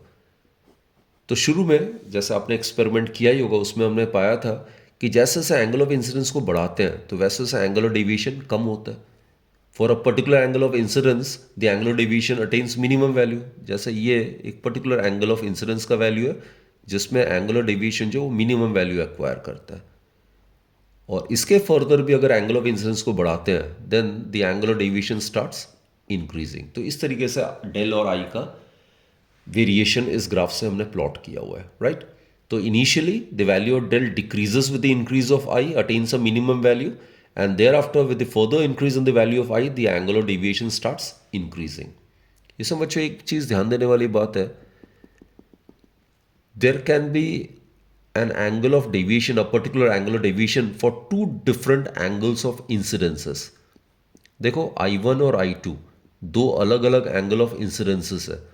इन दोनों अलग अलग एंगल ऑफ इंसिडेंसेस के लिए सेम एंगल ऑफ डेविएशन हम ऑब्टेन कर सकते हैं, लेकिन corresponding to del M there can be only a unique value of angle of incidence, right. जब व्हाइट लाइट को हम प्रिज्म से पास कराते हैं then it splits up into its 7 constituent colours. तो इसको हम डिस्पर्शन ऑफ लाइट कहते हैं। तो ये व्हाइट लाइट है और ये आपको पता ही है यहाँ पे बेंडिंग होगा लाइट, आई मीन अलग अलग वेवलेंथ्स में स्प्लिट अप हो जाएगा, और उसके बाद अलग अलग वेवलेंथ्स अलग अलग अमाउंट से डेविएशन सफ़र करता है। So this splitting up of white light into its 7 constituent colors, that is what we call as dispersion of light. Or violet color, it is found to suffer maximum deviation. तो जो spectrum of white light है उसको हम ऐसे obtain करेंगे, Vivgure. तो red color suffers minimum deviation while violet color suffers maximum deviation. This is the angle of prism. This I've told you, this is the base of the prism. तो बच्चों thin angled prism के लिए जो angle of deviation है that is a which is the angle of prism mu -1, right. This is the absolute refractive index of the prism under consideration. तो refractive index जितना ज़्यादा होगा उतनी ज़्यादा डेविएशन सफ़र करेगा, राइट। अब आपको पता है बच्चों एक कॉचीज रिलेशन आता है। तो ये रिलेशन हमें ये बताता है कि डिफरेंट वेवलेंथ्स का, डिफरेंट कलर्स का एक ही मीडियम जो है अलग अलग रिफ्रैक्टिव इंडेक्सेस ऑफर करता है। तो एज पर Cauchy's relation the refractive index it is given by a plus b by lambda square plus c by lambda 4। So basically विवग्योर में हमें पता ही है ये विजिबल स्पेक्ट्रम है। तो इसमें रेड कलर की जो वेवलेंथ है that is maximum, right, while the violet colour its wavelength is minimum. तो obviously lambda R would be greater than lambda V. Lambda V stands for wavelength of violet colour. तो यहाँ पे देखो अगर wavelength बढ़ रहा है तो रिफ्रैक्टिव इंडेक्स उसके लिए कम हो जाएगा। तो रेड कलर के लिए ये जो ग्लास है, ग्लास प्रिज्म है, that will offer minimum refractive index, जबकि वॉयलेट की वेवलेंथ सबसे कम होने की वजह से वॉयलेट कलर के लिए ये प्रिज्म जो है इसकी रिफ्रैक्टिव इंडेक्स मैक्सिमम होगी as per the Cauchy's relation, right. So mu R would be less than mu V, right. And since del increases with the increase in the refractive index, therefore del r would be less than del v. तो violet color will suffer maximum deviation while red color will suffer minimum deviation. बच्चों ये जो ray optics है it's a huge unit। तो इस chapter को दो parts में हम डिवाइड कर लेंगे। Part 2 of the same chapter में हम ऑप्टिकल इंस्ट्रूमेंट्स के जितने भी टॉपिक्स हैं उसको हम रिकैपिटुलेट करेंगे, राइट। तो आज के सेशन में इतना ही, और इसमें भी काफ़ी सारे टॉपिक्स हमने रिवाइज कर लिया। Actually we have covered each and every topic, तो please do revise them thoroughly. और जैसे मैंने कहा सारे जो डिराइवेशंस हैं वो भी बच्चों आपने बोर्ड एग्जाम्स के लिए बहुत ही ढंग से तैयारी करनी है। और डिराइवेशन पार्ट अगर आपको डिटेल्ड में चाहिए, हर एक स्टेप कहाँ से आया कैसे आया, डिटेल्ड स्टडी चाहिए, तो वो मैंने प्रीवियसली वीडियोस मैंने अपलोड किए हुए हैं जिसका लिंक मैं डिस्क्रिप्शन सेक्शन में ज़रूर मैं आपको प्रोवाइड कर दूंगा, राइट। सो बच्चों wish you all a very very happy learning, do take care of your health and all the very best, right. Keep watching my videos, thank you.